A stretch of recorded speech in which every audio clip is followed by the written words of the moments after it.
poder da ação. Faça a sua vida ideal sair do papel. Não, calma. A gente tem que dizer primeiro: oi, gente! Olá, pessoal. Venham, ouvintes. Vamos participar conosco desta jornada.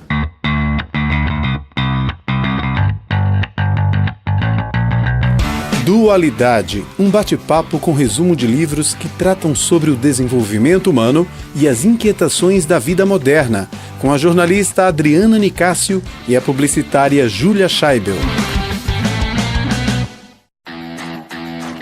Vocês que nos ouvem e vão nos acompanhar nessa jornada, que é ler um livro sobre desenvolvimento humano a cada 15 dias, nesse podcast chamado Dualidade, nosso muito obrigada. Obrigada, ouvintes. E o livro dessa semana que eu sugeri, Adriana Nicásio, é O Poder da Ação. Por quê? Porque eu li esse livro, eu estava com um bebezinho de 1 mês em casa, li esse livro em uma semana, porque eu precisava desesperadamente perder peso. Eu já estava uns 20 quilos acima do peso e estava me sentindo muito mal. Então você sabe, você acaba de ter um bebê, você não faz nada além de cuidar de um outro serzinho que você ama infinitamente, mas que você também deixa de ter suas vaidades. E eu tava precisando resgatar um pouco da Adriana. E o Poder da Ação me ajudou nisso. Então essa foi a sugestão pra Júlia. Uau! E eu li esse livro em 3 dias. Confesso que foi um poder da ação além da ação, porque eu tive minha rotina também. E foi incrível.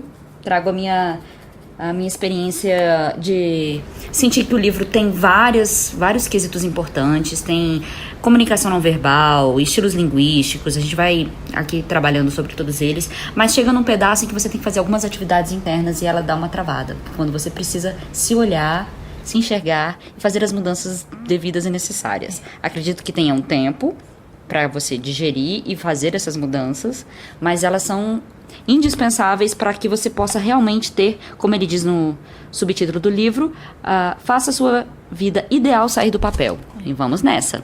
E o que eu achei mais interessante no livro é porque ele propõe uma vida ideal, mas em todos os quesitos. Não é só a família, não é só o trabalho, não é só o eu, não é só os amigos. E eu adorei isso, porque eu sou extremamente multitarefa. A minha vida é multitarefa e eu sempre tive essa visão de abundância. Então eu me conectei demais no começo. Quando ele fala, tenha a sua vida abundante, eu sempre falei, gente, a minha vida é abundância, minha vida é abundância.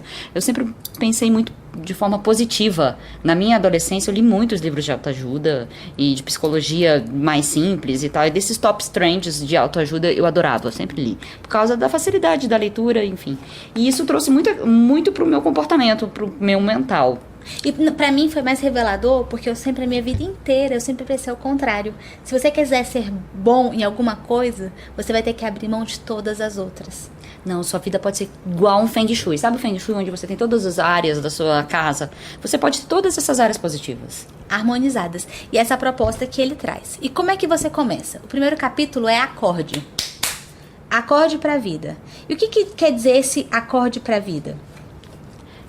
Eu acho interessante quando ele fala que muitas pessoas têm uma vida, assim, mais ou menos morna, desinteressante, e pensam, mas é assim com todo mundo, isso é comum, isso é comum, isso é comum. É normal, é normal. E ele fala, não é normal. Não é normal você chegar em casa e não ter alegria na sua casa. Não é legal não é normal você acordar segunda-feira e não ter prazer para ir pro trabalho. Não é normal você não ter o tempo com seu filho de qualidade. Isso que é impressionante, porque as pessoas, mais de 90% das pessoas, elas estão vivendo vidas mais ou menos e acham que tudo bem. Isso é comum, mas isso não é normal. Não é normal. Então, essa proposta de não ser medíocre, essa etapa de acorde, que é abordagem, que ele diz é o seguinte, cada um merece a vida que tem. Então, vamos mudar a nossa atitude, vamos acordar para a vida para que a gente possa ter outros resultados. Perfeito. Seguindo, ele fala também da zona de conforto, que é bem isso que a gente falou, porque, na verdade, você precisa ter uma percepção de que aquilo não é normal, mais do que a zona de conforto. Se quando está tudo bem, dentro de uma não felicidade, e que isso é ok na sua vida, você pensa, eu não preciso do máximo, porque tá tudo bem, eu tenho saúde, eu tenho aquele pormenor, tá tudo bem, então por que eu vou reclamar? Se eu reclamar, vai ser pior, eu posso perder alguma coisa. Não é essa a ideia. Primeiro, você sinta que você tem todo esse direito de ser feliz, de ter ter uma vida abundante, com felicidade na família, em casa, de manhã para ir pro trabalho, no esporte, com seu corpo, consigo mesma. Isso. Então, primeiramente, veja que você pode ter abundância em todos os quesitos do Feng Shui da sua própria vida. Ele não fala em Feng Shui, isso não é coisa fala, esse é um pedacinho meu, tá? Da Júlia. Mas super válido. Vale. E é a questão de você resgatar um pouco essa criança que você tem interna. Por quê? Porque a criança, ela quer ser feliz em todas as áreas. Ela brinca, as bonecas às vezes são felizes, crianças saudáveis, né? Os filhos, ela tem filhos felizes. Então, é muito disso que a gente precisa resgatar em nós. E a pergunta que ele faz é o seguinte: quando foi que deixar de ser feliz, deixar de ser abundante, passou a ser rotina? Quando foi que nós paramos de acreditar que nós podíamos ser mais do que realmente somos? Então, se a gente fizer uma retrospecção, se a gente puder olhar para dentro, fechar os nossos olhinhos e pensar, quando foi que eu deixei de acreditar que eu podia? Então, a partir desse momento, a gente vai fazer uma outra pergunta. Quando é que você vai passar a acreditar que você pode?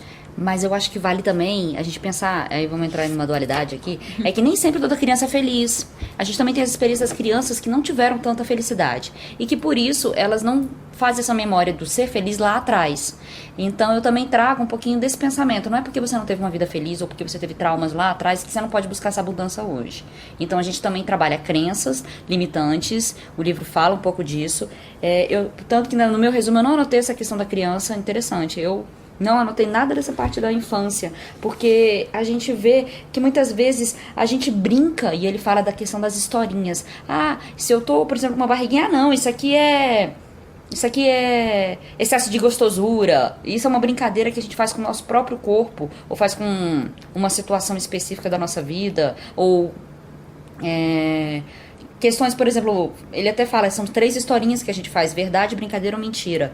Então, às vezes a gente fala por meio da mentira, por meio da verdade, ou por meio de diminuir a situação. Então, acho que vale também a gente entrar nesse quesito, né, de como que a gente nem sempre é uma visão da infância de ser feliz, ou trazer brincadeiras para uma realidade que não é aquilo que você espera. Então, para um pouco, pensa até onde você está pormenorizando coisas que você poderia ser feliz em áreas da sua vida, e como a gente vai ultrapassar isso por meio, no caso aqui, de PNL, de pensamentos e de atitudes para o futuro. O que é muito importante é que, como ele diz, a neurociência mostra que o nosso cérebro acaba por aceitar e até mesmo procurar o padrão que mais se repete. Então, ele traz essa proposta de você repetir padrões positivos. É isso mesmo. Então, não vamos acreditar em acontecimentos ruins, infelizmente. A gente acaba prestando mais atenção no que acontece de ruim na nossa vida do que acontece de bom. É questão de sempre olhar o copo meio vazio, em vez de pensar que ele pode estar meio cheio. E a gente adormece. Então, vamos acordar pensando, vamos trazer padrões que possam ser positivos para que a gente possa repetir coisas positivas e assim iniciar um caminho de abundância. Isso mesmo. E aonde eu quero mudar, né? E aí traz também a questão da autorresponsabilidade. Ele tem até, acho que um livrinho pequeno chamado de autorresponsabilidade. Não é pequeno, é grande. Não, porque tem um outro pequenininho, tipo aquele Minuto de Sabedoria. Ah, tá. Tem um de bolso. Ele tem um livro só de autorresponsabilidade que é tipo esse Poder da Ação. E aí ele fala das 6 leis da autorresponsabilidade. Eu vou trazer aqui pra vocês. Não criticar as pessoas, não reclamar das circunstâncias, não buscar culpados, não se fazer de vítima, não justificar os seus erros e não julgar as pessoas. O quê? Você pulou o capítulo 2, que fala sobre Aja. Ah, a gente não foi pro Aja? Já tô agindo com autorresponsabilidade, amores. Não, eu falei da questão das historinhas. Olha lá, eliminação das historinhas, já era para agir. Não, pera aí, que eu tenho que procurar aqui nas minhas anotações, porque eu quero falar uma coisa sobre o capítulo 2. Então a gente tem que voltar esse pedação todo aí, editor. Não, precisa não. Não? Então tá bom. Cadê? Cadê o capítulo 2? Meu Deus do céu. Gente, a gente tá muito reflexiva. Será que eles vão aguentar esse nosso podcast? Eu acho que é um podcast pra gente se tornar... É realmente pra mudar de vida, né? Porque, eu tô te falando, eu li esse livro e eu perdi 20 quilos depois que eu li esse livro. Uau. Claro que não foi só esse livro, mas esse livro foi o início de muita coisa boa na minha vida. Foi o que marcou. Uhum. Então, vamos na questão do agir aqui. Isso. É o segundo capítulo, inclusive, que ele fala dessas historinhas, esses 3 modelos de historinha. Cadê? Aqui, uma coisa que ele fala que eu achei bem interessante. Seus filhos não têm culpa se seu casamento acabou. Volte para casa, assuma sua maternidade enquanto você pode, enquanto eles são crianças e precisam de uma mãe. Volte. Então é questão de você agir, de você sair da sua zona de conforto, de você saber que coisas ruins podem acontecer, mas o que importa é o que você faz com as coisas que acontecem na sua vida e agir. Agir pro bem, agir pro melhor. Então, assim, desça de onde você tá e construa sua independência financeira, construa sua independência profissional. Então, assim, ele coloca na sua mão a responsabilidade de realmente ter essa vida feliz. Mas como? Construindo, depende de cada um de nós. Agindo. Ele fala da responsabilidade que é colocar na mão dos outros quesitos de vários, como você falou da questão financeira, né? Imagina você colocar na mão de outra pessoa a sua vida financeira, colocar todos os sonhos que você tem. Se a felicidade está no outro, a gente tem que rever o nosso conceito de felicidade, né? Isso. Então ele diz assim: amigo, pague o preço, haja na direção certa e vá na maior velocidade possível. Casamento, filhos, trabalho, dinheiro. Nós estamos falando de ação. Só tem poder quem age. Se você está obeso, então planeje e calcule como vai fazer para perder os 150 gramas por dia. Quando vai perder em um mês, quanto você vai perder em 6 meses. E quando acabar o planejamento, simplesmente haja. Tire do papel os seus planos. É isso mesmo. Então agora vamos lá para as 6 leis que você gosta. Isso, é porque eu gosto da autorresponsabilidade, que trata muito disso. Você não pode deixar na mão dos outros aquilo que te pertence. Óbvio que a gente tem problemas, óbvio que o nosso mental muitas vezes nos leva para outros caminhos, mas se a gente não se responsabilizar pela nossa própria mente, pelo nosso fazer, pelo nosso caminhar, a gente vai botar na mão de outrem. Eu vivi isso lá atrás, eu sofri muito, eu, sei lá, tive uma perda muito grande, e porque vivi isso, eu sou diferente dos outros, mereço esse sofrimento. Não, autorresponsabilidade. Se a partir do momento em que você viveu um sofrimento ou teve uma queda muito forte, seja financeira, seja de família, seja o que for, se você não for o responsável pela sua vida para fazer essa mudança, como é que você vai responsabilizar sempre atos externos, circunstâncias? E é por isso que eu achei interessante. Ele traz as 6 leis, a gente falou delas mais cedo, vale reafirmar. Uhum. Então, vamos lá, reafirmar as 6 leis, que é não criticar as pessoas, até porque cada um tem o seu momento, cada um tem o seu acorda, o seu haja, né, no seu tempo de vida. Não reclamar das circunstâncias, foi o que eu acabei de dizer. Não pegue um fato, uma ação que aconteceu na sua vida no passado ou está acontecendo no presente e transforme o externo resultado da sua vida do intrínseco. O que ele diz o seguinte sobre não reclamar das circunstâncias é assim, que a única coisa real que você consegue com a reclamação e a alimentação é provar a imperfeição e a incapacidade de outra pessoa, tentando fazer com que quem reclama seja superior seja supostamente superior e mais capaz. Então, quando você está reclamando, você está dizendo, eu sou melhor que você. Existe essa presunção das pessoas que reclamam, né? Não buscar culpados. Esse não buscar o culpado, pra mim, é o melhor de todos. Porque se você é responsável, se você tem a sua vida nas suas mãos, você não delega a ninguém. Então, se você não delega a ninguém, ninguém é culpado pelo seu sucesso ou pelo seu fracasso. Até mesmo porque você engordou, você poderia dizer, é porque eu fui mãe, é porque agora é meu segundo filho, porque na idade que eu tô, provavelmente eu vou demorar pra emagrecer. Claro, eu poderia dizer isso. Eu tenho 2 filhos pequenos, né? Eu tenho um marido que trabalha muito. Eu tenho quase 40 anos, faço agora em outubro 40 anos, e meu metabolismo não me ajuda.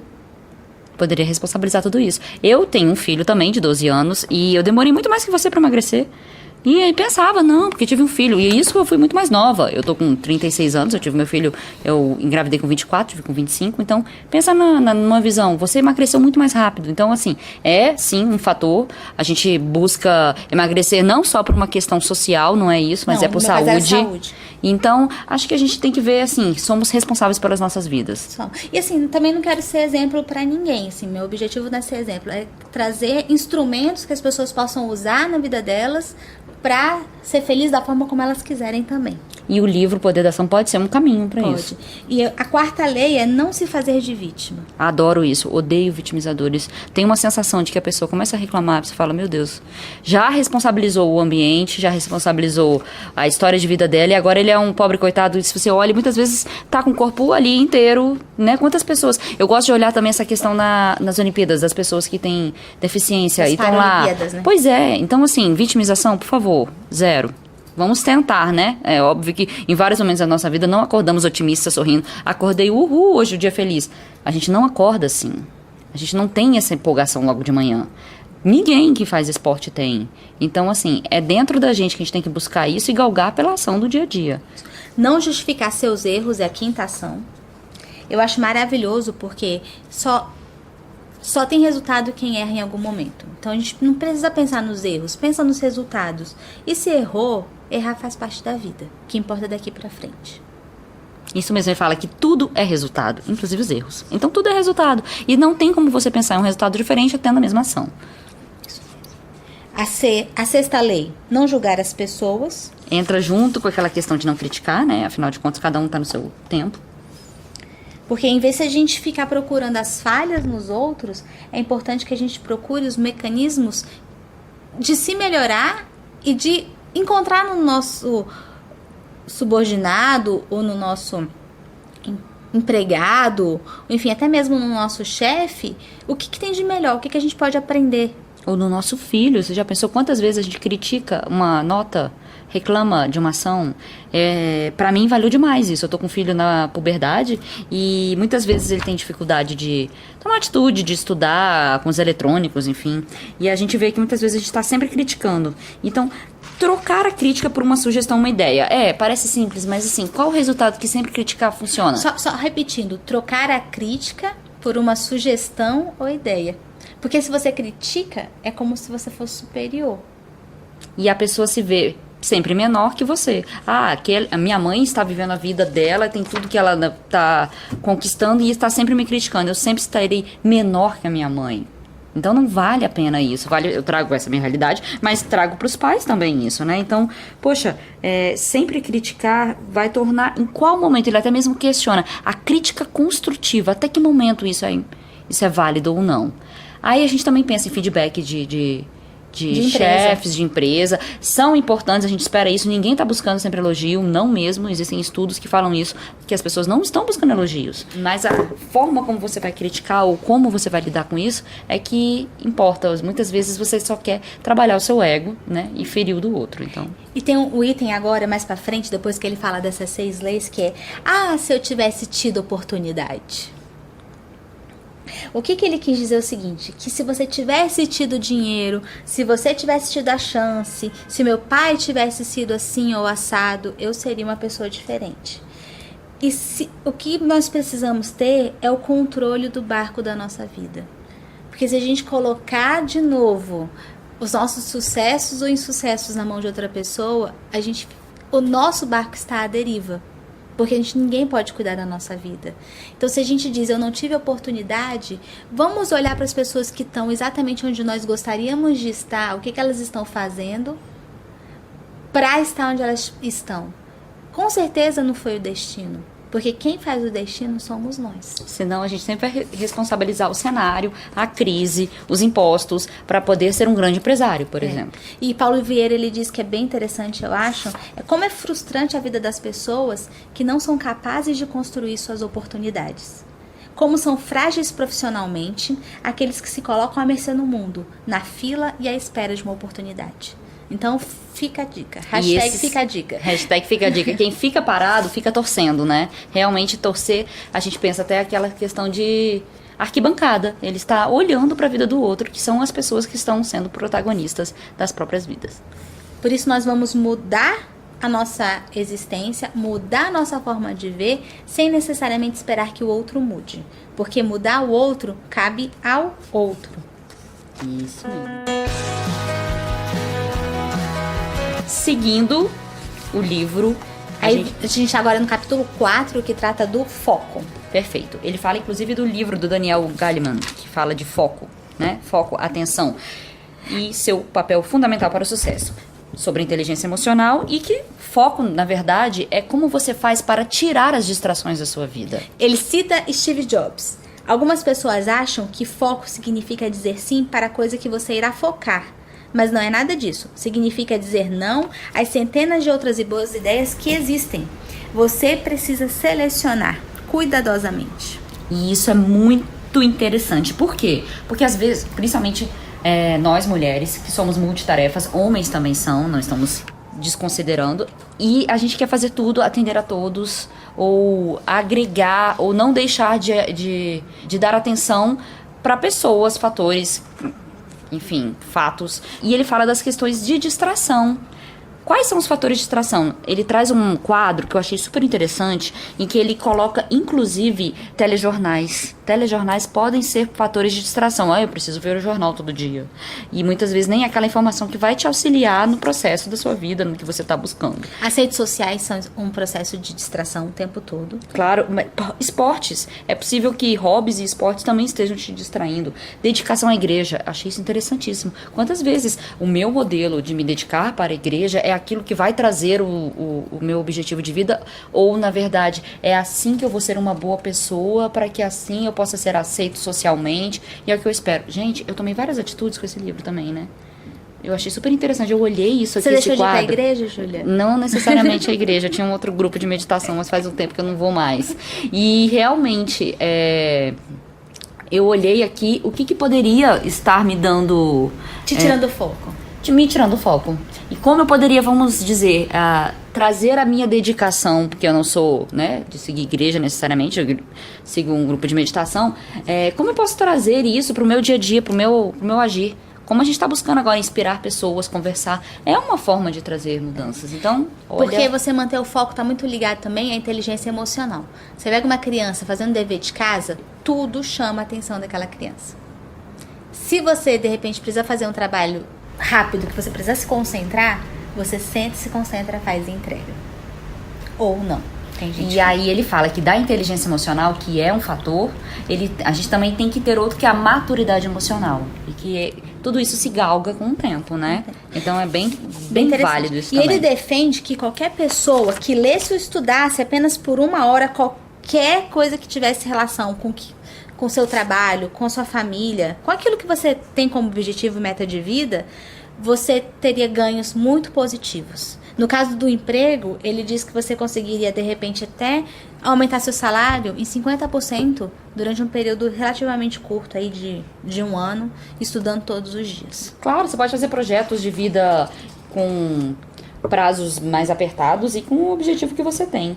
Eu acho que vale também falar nesse quadro, para finalizá-lo, nas questões dos fatores de distração, eles não são só coisas para fazer, mas também são sentimentos que você tem. Se você tem um sentimento de vitimização, ou de preguiça, ou de ressentimento, qualquer sentimento que você acha que possa ter, e que, não, eu mereço isso, descansar, eu mereço ficar aqui parado, eu tô sofrendo tanto hoje.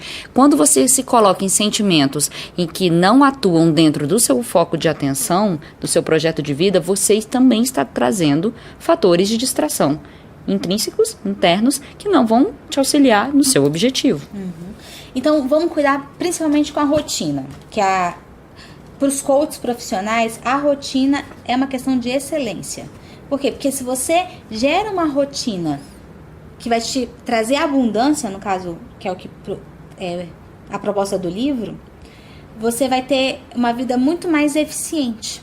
Então, não olhar a rotina como algo necessariamente ruim. Porque a rotina ela pode fazer crescer. E ele fala da rotina de segunda a sexta-feira, incluindo sábado e domingo como plus, o que eu acho extremamente importante, porque você também tem que ter tempo livre para você escolher o que você quer fazer. Logo, uma rotina que seria, vamos dizer, ele traz um exemplo de um quadro, e isso me lembra a criança. Quantas vezes a gente não faz quadro para criança? Dá o cheque. Né? Faz o quadro para ela, seu dia vai ser assim, filho, você sugiro isso, aquilo, e inclusive falando sobre criança, vale muito fazer um acordo, porque toda rotina tem que ser acordada. Você fazer Você fazer um quadro para si mesmo. E aonde que eu vou colocar? Dentro da minha rotina, questão social, de esporte, vida pessoal, dá para você incluir tudo. Espiritual, conjugal, financeiro, profissional, emocional, serviço, saúde. Por isso que eu digo, é um Feng Shui da sua vida, né? É quase um Feng Shui, não tem como. Você consegue trabalhar na semana questões de relacionamento, questões de bem-estar e saúde, trabalho, produtividade, bom sono. E com essa rotina de excelência, você passa a ter uma vida abundante. Perfeito. Então, que ele diz assim, que felicidade se conquista de segunda a sexta-feira. E que você precisa ter foco para isso. O foco visionário, que entra no mental, entra no PNL, entra nas questões das crenças limitantes. E o foco comportamental, que é quando você torna tudo aquilo possível, quando você começa a agir. Então, tem que andar congruente. Foco visionário e foco comportamental. Porque é o seguinte, quando você tem um foco, você fala do foco, você pensa no foco, você sente no foco. É como se fosse uma imersão dos seus objetivos de vida. E também manter um foco consistente, porque ele vê pessoas que começam a ter um foco num estilo de vida e depois querem outra coisa. Ai, não, quero continuar casado, vamos continuar com esse relacionamento. Aí passa um tempo e não quero mais ele, eu não aguento ele. Então, peraí, qual o seu foco mental? Até onde você está buscando realmente o que você deseja? Então, ele também fala muito isso. O foco visionário, ele tem que ser trabalhado consistente. Não significa que é só um. Você pode ter quero ter mais saúde na minha vida, quero ter uma família feliz e quero ser uma profissional de sucesso. Perfeito. Você pode ter mais de multitarefas, como a gente disse. Mas o foco, ele tem que ser consistente. Ele não pode estar alterando a cada situação que você vivencia. Uhum. Então, vamos ter ali um foco. Quero emagrecer. Quero ter um casamento feliz. Quero um emprego que me remunere mais. Então, eu vou trabalhar, vou visualizar, vou me esforçar para que isso aconteça, vou estudar mecanismos para que isso se viabilize e vou pôr um prazo. Um prazo de médio, curto e longo prazo. E ele diz também uma questão que eu adorei, aprender é mudar. Aprender é sinônimo de mudar, porque não existe aprendizado no qual a sua vida continua a mesma. Se continua a mesma, ou você era Deus, onipotente, onipresente, sabia de tudo, então você não aprendeu nada. Você não assimilou, porque todo aprendizado envolve, consequentemente, mudança. Seguindo o livro... E aí uma coisa que ele diz é o seguinte, que o foco é poder. Então, se você tem um foco, você olha no poder. É questão do passado, presente e futuro. Eu acho muito interessante os modelos que a gente tem mental. Depois que ele fala do foco visionário, do foco comportamental e do foco consistente, é quando você começa a trabalhar a sua inteligência, pensando em como é que a sua mente funciona em passado, presente e futuro. E traz os modelos de pensamento. O modelo da pessoa depressiva, o modelo da pessoa ansiosa e o modelo da pessoa de sucesso. A gente pode até já perceber que o modelo da pessoa depressiva é aquela que vive pensando para trás. A porcentagem de passado, presente e futuro do modelo depressivo tem muito mais porcentagem de pensamento do que aconteceu. A pessoa ansiosa teria muito mais o pensamento de o que vai acontecer no futuro. Então, o modelo mental dela é uma porcentagem muito maior vivendo no futuro do que no presente e no passado. No caso do ansioso, o futuro ele é um perigo iminente. Então, assim, você não consegue viver hoje porque o futuro está te pressionando. O futuro pode chegar. Então, mais de 55% do pensamento dessa pessoa é voltada para o futuro. Só tem um pequeno problema. O futuro nunca chega. E é um futuro negativo, porque quando você pensa, meu Deus, será que eu vou ter emprego? Meu Deus, como é que as máquinas estão chegando e acabando com o modelo de trabalho que eu tenho hoje? Quer dizer, você se paralisa. A partir do momento em que o ansioso pensa no futuro, vendo um futuro negativo, ele se paralisa. É porque o medo é paralisante. Então você nunca vê um futuro positivo no caso do ansioso. No caso do modelo de sucesso, 65% do pensamento dessa pessoa está focado no presente, na ação, no que ela pode fazer. 10% no passado, então ela usa a memória para trazer esperança, ela usa a memória para poder resgatar o que pode ser diferente, mudar, melhorar ou impulsionar o presente, e o futuro, cerca de 25% do pensamento dela está no futuro. Então é o agir, é o que a gente falou, né? Vamos acordar, vamos agir, vamos projetar e planejar o que a gente quer de sucesso e tornar o nosso pensamento. Pensou no passado? Claro que vai pensar. Pensou e se angustiou no futuro? Claro, qual é a ação do dia? Aonde você tem um movimento? É só no presente. Isso mesmo que você falou, né? Porque o modelo de sucesso é um modelo de pessoa de ação. Ela não fica pensando para um lado, pensando para o outro, vai e volta. Ela age. E ele fala muito disso, que as pessoas que agem, muitas vezes elas nem sabem se estão agindo corretamente, mas estão agindo. Haja. Esse que é o primeiro passo, haja. E a partir dali você vai conseguindo consistência, que é o agir massivamente e trazendo os resultados. E tem a regra 10-90. O que é essa regra 10-90? 10% é o que nos acontece. 90% é o que nós fazemos com aquilo que nos acontece. É isso mesmo. O carro bateu? E aí? O que você vai fazer com isso? Adianta ficar nervoso, brigar? O que você vai aumentar a probabilidade de problema. Então, 10% é aquilo que te aconteceu. 90% é como você agiu com isso. Então, o capítulo 5. Nossa área, comunique-se. Você aprendeu alguma coisa? Olha, eu relembrei muita coisa, porque traz sobre comunicação não verbal, questões de padrão linguístico, enfim, gostei, aprendi, mas achei bastante, foi essa hora que a gente teve mais exercícios, né? Quando você entra no Comunique-se, você começa a trabalhar vários pensamentos que você tem, vários modelos, e vai exercendo o poder da palavra. O poder da palavra, ele é impressionante, porque às vezes a gente acaba afirmando coisas negativas, coisas ruins. Eu acho que depende também até do tom de voz. No caso de uma brincadeira, era um tom de voz. Você daqui a pouco não vai poder falar palavrão, eu já sou um pouco mais aberta. Não é por aí. Eu acho que a gente pode dar a oportunidade de brincar, de falar. O que não pode é reforçar modelos.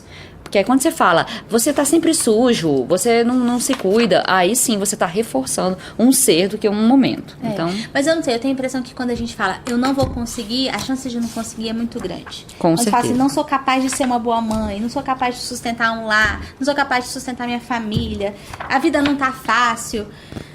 Nossa. Tem que mudar mindset, tem que mudar modelo mental. Teve crenças passadas limitantes, vamos mudar esse modelo mental, não deixa o trauma tornar aquilo realidade no seu presente. Então assim, de repente se eu penso que eu não vou conseguir, vamos pensar assim, não, eu vou conseguir sim.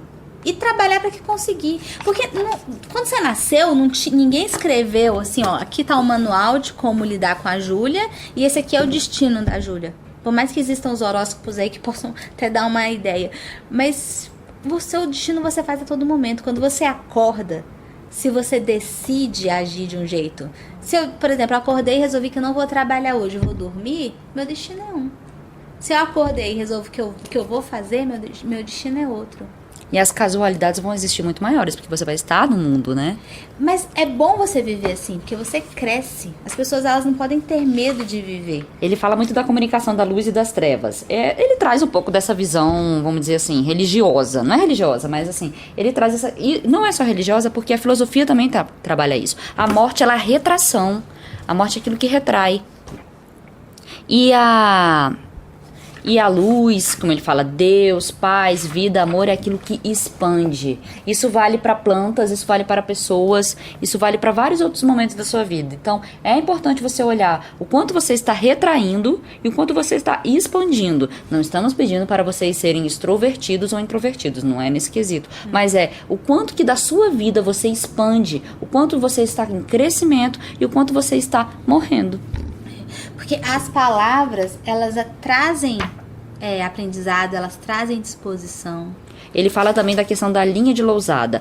É uma teoria, né, que eles criam que quando você fala 3 palavras positivas para uma negativa, o resultado é maior. Você consegue, numa interação com uma pessoa, 3 palavras positivas para uma negativa, né? Vamos dizer, para uma construtiva, né? Você quer algo positivo. Vou começar a testar no meu filho, depois eu conto para vocês. Não, e eu morro de rir quando ele traz a comunicação não verbal, que ele faz um teste assim. Fala com a caneta na boca e você faz com um biquinho. Fala com a caneta na boca com um sorriso.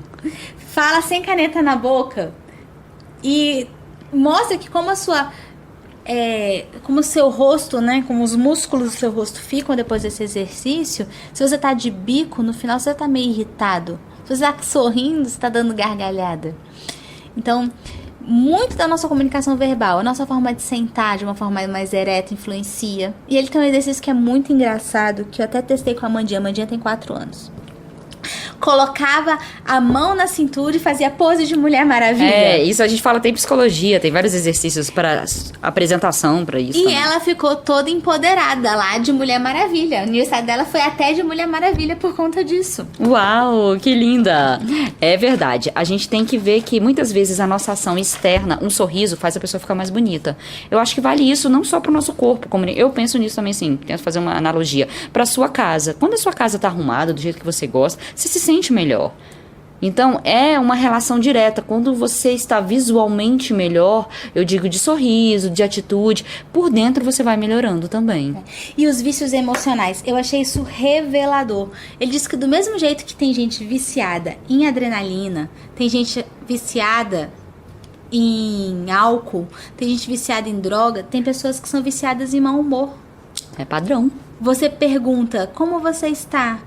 Ah, tá tudo indo. Dor de cabeça. Ou então arranja briga, porque ela precisa daquele estímulo químico que a briga traz. Imagina. Isso existe. E, na verdade, esses são modelos até que trazem da infância, né? Se você teve uma casa agitada, com brigas, às vezes você acha que esse é o seu modelo. Vale pensar também que a adrenalina, muitas vezes você quer pular de paraquedas, isso me dá emoção, eu me sinto vivo. Existem sim esses vícios, é importante você conhecê-los, você não vai mudar de um dia para o outro esses vícios, a gente nem tá aqui como psicólogo, nem somos comunicadoras, então não estamos entrando nesse quesito, por favor, qualquer experiência que você tenha, procure o devido especialista, mas vale você refazer os seus vícios. Porque tem gente viciada em estresse também. Então, e tem gente que é viciado no sentido de eu só relaxo quando eu tomo uma cervejinha quando eu chego em casa. Vale você rever modelos que você faz, modelos mentais, padrões. Você ficou, né? Já tá quanto tempo sem beber? Já tá mais de 70 dias, eu não sou alcoólatra, por favor. Mas eu refiz modelos mentais e eu vi como eu perdia tempo de produtividade. Produtividade, como a gente tá fazendo podcast, lendo livros, ou tempo com meu filho. Eu fiz mudanças drásticas na minha vida. Parei de comer carne, enfim, parei de beber e aumentei o esporte. A gente já tô correndo 10 quilômetros e o objetivo agora é participar com ela da São Silvestre. Nós vamos pra São Silvestre. Juntas, vamos contar para vocês nosso podcast em dezembro de 2019.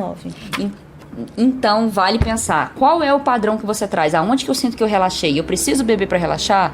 Eu preciso estar naquele envolvimento, sei lá, num jornal para sentir que eu me senti em casa, que eu estou bem? Então, reveja modelos mentais, vícios que você criou e que muitas vezes eles se tornam, se ok para você, não vai te trazer nenhuma mudança que você queira fazer, ok, mas aquele tempo livre que você teve, ele até traz o modelo da novela. Se você passa todo dia vendo novela, é 1 hora por dia que você tem da sua vida. Se você somar isso no ano todo, quanto tempo daria uma pós-graduação? Então, reveja, para ser produtivo na sua vida, se é isso que você pretende, não estamos contra ver novela e descansar, mas se você pretende fazer sucesso e ter um cronograma na sua vida, uma rotina que te faça feliz, sinta abundância, é a hora de mudar. E às vezes o tempo que você tá lá jogado no sofá, você poderia sair com seu namorado, no meu caso, sair com meu marido, dar atenção pro relacionamento. Às vezes a gente reclama do relacionamento, sendo que a gente não tá fazendo nada para que esse relacionamento cresça. A gente só quer que o outro mude. Né? Isso mesmo. Então, vamos tomar cuidado com a comunicação, porque é com a comunicação verbal, não verbal, direta e indireta, como a gente pensa, como a gente se porta, como a gente senta, como a gente age, tudo isso vai influenciar na nossa vida. E por fim, pensamento, sentimento e ação. Ele fala muito sobre isso. O pensamento que você tem, o sentimento, porque o sentir é muito importante, ele fala sobre essa questão aqui também, e a ação ou omissão da ação. E o questione. O que você achou desse capítulo 6º? Questione. Questione, vamos lá nele. Ele começa assim: sua mente responderá a todos os questionamentos que você lhe fizer, mas primeiro faça-os verdadeiramente. Depois, apenas relaxe, pois as respostas virão.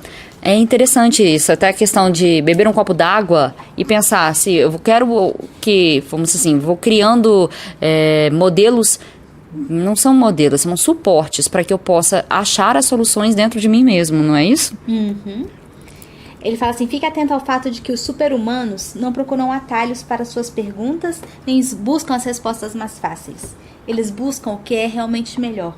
Se observarmos Martin Luther King, ele poderia ter ido para uma luta armada, mas não o fez. Sempre liderou marchas pacíficas, que não tinham o objetivo de destruir, e sim de construir uma sociedade com novas possibilidades. Da mesma maneira que fizeram outros super questionadores, como Gandhi e Nelson Mandela, As perguntas deles não os levaram à revolução, no sentido de destruição brusca ou violenta, e sim a construção e a evolução. Se seus questionamentos o levam a destruir o que possui, está na hora de questionar suas perguntas e suas respostas. Então, eu acho que esse livro realmente ele é muito bacana. Ele trabalha sobre assuntos que vão de autoestima a coaching pessoal, a empoderamento do próprio ser. A Júlia tem algumas críticas pelo fato dele trazer textos bíblicos, e eu acho que é bem bacana as citações bíblicas que ele traz. Elas são coerentes dentro do assunto. Você lê e você fala, caramba, realmente, por esse olhar, a Bíblia vai indo para um lado bem positivo. Ele fala muito do ser, fazer e ter, né? E traz esse triângulo também, que é eu sou, eu posso e eu tenho merecimento para isso, né? São crenças que ele vai revendo, eu acho super, assim, válida. Fala um pouco sobre as questões da infância, você analisar até onde você viveu algumas experiências negativas e que isso possa ter limitado a sua vida. Bem, foi muito interessante. Agora tem que botar na prática. Eu tive o poder da ação de ler o livro, né? Em 3 dias. E tem uma certa parte do livro e ele tem vários pedaços para você escrever à mão. Então, não estamos aqui pedindo para que você compre sempre o livro impresso, mas nesse ponto você rabisca ele e ele é interessante nesse ponto. Mas eu queria pensar assim, o poder da ação, ele é um start para que você possa olhar a sua vida de multitarefa e não se sentir ruim. Eu, por exemplo, sou uma pessoa que faço várias coisas ao mesmo tempo, né? E muitas vezes tenho insights no meio do movimento. Paro um pouco alguma coisa e de repente essa outra atitude ou uma ação que eu tinha que fazer com o andar da carruagem foi resolvendo, foi solucionando. Então, o poder da ação, ela envolve um pensamento, e eu acho que pensamento é indispensável, ter pensamentos que você acredita no futuro, sobre si mesmo. Então, nesse ponto, gente, leia. Leia, se você tem crenças limitantes em si mesmo, leia o livro. Isso é maravilhoso. E o nosso próximo livro é A Sutil Arte de Ligar o Foda-se. Muito bem. Então, espero que vocês possam continuar com a gente nessa jornada de autodescobrimento, de despertar. Autoconhecimento, mas é o que eu estava falando aí, aprendi isso com o Cortella. Autoformar-se. Mais do que conhecimento, mais do que conhecimento, não. A segunda etapa, né? É conhecendo que a gente quer fazer as mudanças. Então, vamos buscar o desenvolvimento humano para que a gente possa se conhecer, se formar, porque não estamos morrendo, estamos nos formando, estamos vivendo. Isso mesmo. Então, vamos viver, galera. Foi ótimo.